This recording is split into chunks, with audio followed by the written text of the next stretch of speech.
नमस्कार। मैं doctor Ojasvi S Agrawal Sheema homeopathy and cosmetic clinic में आप सभी का स्वागत करती हूँ। आज का हमारा टॉपिक है आईबीएस पर, यानी कि इरिटेबल बाउल सिंड्रोम। देखिए, इरिटेबल बाउल सिंड्रोम होता क्या है? जब एक ग्रुप ऑफ सिम्टम्स हमारे डाइजेस्टिव ट्रैक्ट पर एक साथ इफेक्ट करते हैं तो उसे हम इरिटेबल बाउल सिंड्रोम बोलते हैं। तो ये सिम्टम्स क्या क्या होते हैं? First of all is abdominal pain और cramps. Second is mucus in the stool. आपको excessive gas, bloating sensation feel होगा स्टमक में, और कभी कॉन्स्टिपेशन हो रहा है, कभी डायरिया हो रहा है, या फिर सिर्फ कॉन्स्टिपेशन हो रहा है, सिर्फ डायरिया हो रहा है। ये सारी चीज़ें भी हो सकती हैं। अब तो हम जान लेते हैं कि आईबीएस किस वजह से हमें होता है। तो देखिए, सबसे पहले हम जानते हैं कि फूड डाइजेस्ट कैसे होता है हमारे स्टमक में। जब हम खाना खाते हैं तो वो हमारे स्टमक, इंटेस्टाइन्स यानी कि स्मॉल इंटेस्टाइन्स और लार्ज इंटेस्टाइन से होके गुजरता है। तो इसी प्रोसेस को हम एब्जॉर्प्शन ऑफ फूड बोलते हैं। तो जब हमारे इंटेस्टाइन से निकल रहा होता है, जब इंटेस्टाइन्स के थ्रू पास हो रहा होता है, तो हमारी इंटेस्टाइन्स में एक रिदमिक मूवमेंट होता है। जब इंटेस्टाइन स्क्वीज करती हैं, जब उनमें कॉन्ट्रैक्शंस होता है तो थोड़ा सा फूड आगे बढ़ता है, थोड़ा सा एब्जॉर्ब होता है, फिर वो कॉन्ट्रैक्ट करती हैं, फिर वो थोड़ा सा आगे बढ़ता है। ये एक पर्टिकुलर रिदमिक मूवमेंट होता है।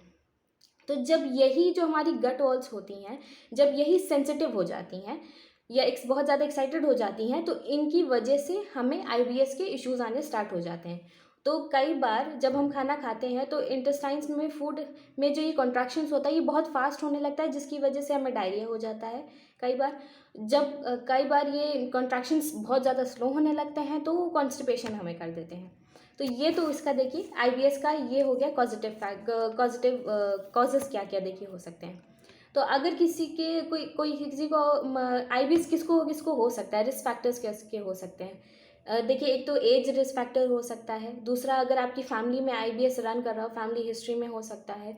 स्ट्रेस हो सकता है, बहुत ज़्यादा आपके पास काम का स्ट्रेस है या किसी और चीज़ का इमोशनल स्ट्रेस है, कुछ भी आपका मेंटली बहुत ज़्यादा स्ट्रेस है, तो उस वजह से भी आपको आईबीएस हो सकता है। डाइटरी हो सकता है, जैसे कि फूड सेंसिटिविटी, अगर किसी को किसी पर्टिकुलर फूड की वजह से भी हो रहा हो, कोई पर्टिकुलर मेडिकेशंस की वजह से हो रहा हो, आप सेंसिटिव हो पर्टिकुलर मेडिकेशंस को लेके, या रेगुलर आपको डाइजेस्टिव इश्यूज़ रह रहे हों। कभी होते हैं, कभी नहीं होते, क्रॉनिकली लेकिन चले आ रहे हैं। हमें लगता है कि नॉर्मल डाइजेस्टिव इश्यूज़ हैं, बस थोड़ा बहुत ऐसे गैस वैस की इशू हो रही है, पर ऐसा नहीं हो भी सकता हो कि आपको आईबीएस की इश्यूज़ हो। तो अगर किसी का आईबीएस डायग्नोस हो रहा है तो हमें क्या क्या क्या डाइटरी चेंजेस उसमें करने चाहिए? तो देखिए, फ्रूट्स में आप ब्लूबेरीज ले सकते हैं, चेरीज़ ले सकते हैं, ऑरेंजेस ले सकते हैं, बनाना हो गया, ग्रेप्स हो गया, एप्पल हो गया, एप्रिकॉट्स हो गए, अवोकाडोज हो गए, पियर हो गया, वाटरमेलन हो गया, ये सारी चीज़ें। चेरीज़ भी आप ले सकते हैं।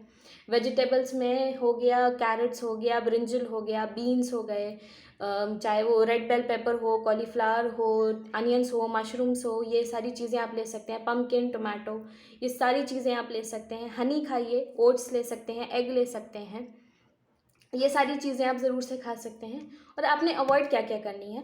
तो देखिए, जितने भी ऑयली फूड हो गया, जंक फूड हो गया, या स्पाइसी फूड हो गया, मिल्क हो गई, आइसक्रीम हो गया, कार्बोनेटेड ड्रिंक्स हो गई, ब्रोकली हो गई, क्या कहते हैं, स्पाइसी फूड्स हो गए, ये सारी चीज़ें आपने अवॉइड करनी है। पर आपने एक चीज़ को और ध्यान देना है कि कोई ऐसा फूड जो आपको इफ़ेक्ट कर रहा हो बार बार, जिसकी वजह से आपको इश्यूज़ आ रहे हो, डाइजेस्टिव इश्यूज़ आ रहे हो, वो चीज़ें भी आपने अवॉइड करनी है।